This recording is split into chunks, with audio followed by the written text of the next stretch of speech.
বাংলাদেশ পরিসংখ্যান ব্যুরো ও জাতিসংঘ জনসংখ্যা তহবিলের নারীর প্রতি সহিংসতা জরিপ 2024 অনুযায়ী প্রযুক্তি ব্যবহারকারী নারীদের 8% জীবদ্দশায় প্রযুক্তি নির্ভর জেন্ডার ভিত্তিক সহিংসতার শিকার হয়েছেন।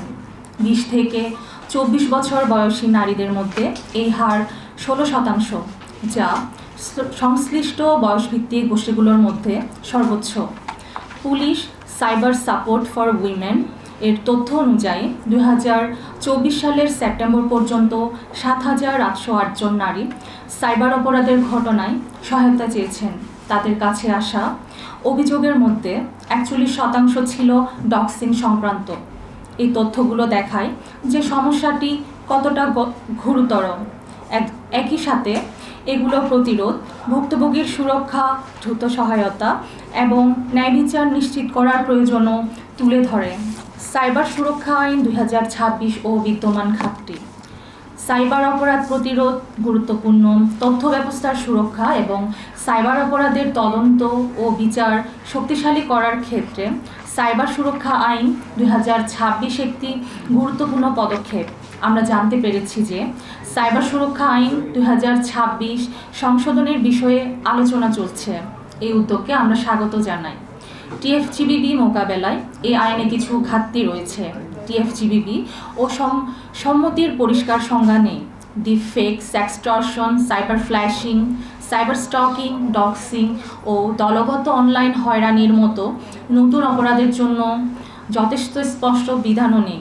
নিরাপদে অভিযোগ করা, ভুক্তভোগীর পরিচয় গোপন রাখা, ক্ষতিকর কন্টেন্ট দ্রুত সরানো, ডিজিটাল প্রমাণ সংরক্ষণ এবং দ্রুত তদন্তের ব্যবস্থা আরও শক্তিশালী করা দরকার। একই সঙ্গে ডিজিটাল প্ল্যাটফর্মের দায়িত্ব, ক্ষতিপূরণ, আদালতে বিশেষ সুরক্ষা এবং আপোষের সীমা স্পষ্ট করা প্রয়োজন। এসব ঘাটতি দূর করতে ম্যাফ কিছু সুপারিশ তুলে ধরবে। প্রথমে যারা সরকারের সমালোচনা করেছে তাদেরকে দমনের জন্য বর্তমান এই আইনটিও যেন এরকম না হয়, এই জন্য আমরা এটাকে স্টাডি করেছি, অংশীজনদের মধ্যে নিয়ে যাচ্ছি এবং তাদের সুপারিশ, তাদের সাথে কথা বলে তাদের পরামর্শ মতো আমরা এ পর্যন্ত যে সুপারিশগুলো আনতে পেরেছি সেগুলো আজকে উপস্থাপন করব। ভবিষ্যতেও আমরা এটা নিয়ে ক্যাম্পেইন জারি রাখবো এবং পরবর্তীতে যদি আরও সুপারিশ তৈরি হয় সেটা আবারও আমরা দেশ এবং জাতির কাছে তুলে ধরব। আমাদের লক্ষ্য হলো আইনটিকে আরও কার্যকর, ভুক্তভোগী কেন্দ্রিক এবং গঠনমূলকভাবে সহায়তা করা, যাতে প্রযুক্তি কারোর জন্য সহিংসতা, ভয় বা অংশগ্রহণে বাধার কারণ না হয়ে দাঁড়ায়। আশা করি আপনারা দায়িত্বশীল ভূমিকা পালন করে এই আইন সংস্কার ও সমাধানের প্রক্রিয়া গুরুত্বপূর্ণ অংশীজন হিসেবে ভূমিকা পালন করবেন। আজকে যে সুপারিশটা আপনাদের সামনে তুলে ধরেছি, আমরা আশা করি এর মাধ্যমে একটি নিরাপদ, অন্তর্ভুক্তিমূলক ও দায়িত্বশীল ডিজিটাল স্পেস তৈরি হবে। এ পর্যায়ে আমরা শুনবো আমাদের সংসদ সদস্যদের বক্তব্য। ওনাদের বক্তব্য বা ভাবনার মাধ্যমে আমরা ওনাদের ভাবনা জানাটা আমাদের জন্য অত্যন্ত গুরুত্বপূর্ণ। বিশেষ করে তারা বর্তমানে সংসদে দাঁড়িয়ে আমাদের এই আইনগুলো প্রণয়ন করবে।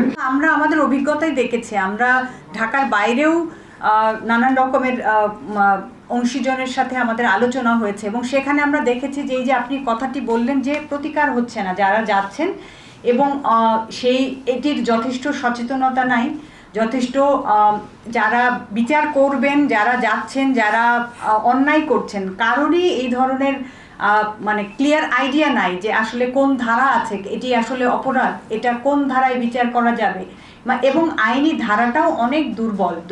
যেটি আছে এক্সিস্টিং অন্যান্য যে আইনে আছে সেটি খুবই দুর্বল, সেটির ফাঁকফোকর অনেক বেশি। সেই কারণে আমরা কিছু সুস্পষ্ট দাবি এখানে আছে। এটি খুবই সংক্ষিপ্ত একটা পেপার।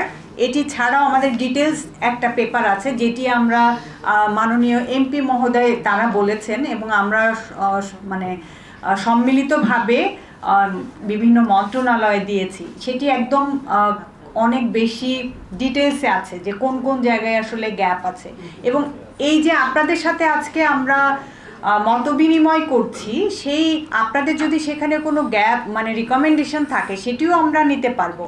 এবং আরও সামনে আমাদের আরও কিছু ডায়ালগ থাকবে, ম্যাপ করবে সেখানে।